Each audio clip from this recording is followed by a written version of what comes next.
Nandito po kayo sa may Dulumbayan, Daan Tubo, no? Dulumbayan 2. Ito po yung kabundukan ng San Mateo Rizal. Kung mapapansin nyo po, yan na po yung sira ng bundok ngayon, ha? Ito po yung latest, ha? Ang date po ngayon, August 7, 2024. Yan po yung latest na video. Yan po yung kabundukan sa kabilang portion, sa bandang kanan na yon, ginagawang subdivision.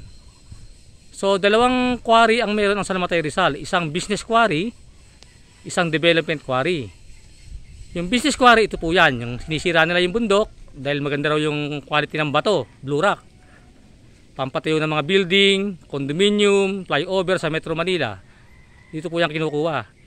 Yun namang isang development quarry, yung bundok, ibig sa taniman ng puno, ginagawang subdivision. Yan po, makikita nyo. Kaya isusum ko po para makita nyo. Yan. Medyo malabo po at medyo makulimlim. Yan po yung business quarry. Development quarry. Yan po yung development quarry, subdivision sa bundok. Ito po yung business quarry. Ang sabi nila, maraming nakikinabang dyan. Naghahanap buhay, tama po. Ilan daan sila naghahanap buhay, daan libo kaming napeperwisyo. Sasakyan, appliances, bahay, puro putik. Ang hirap pa maglinis. Pwede naman po magnegosyo ng hindi nakakaperwisyo. Ayan po, dito po yan sa San Mateo Rizal. Ayan po, ayan. Masyado na po malaki ang sira ng bundok. Sana po tigilan na nila, yumaman na sila, tama na.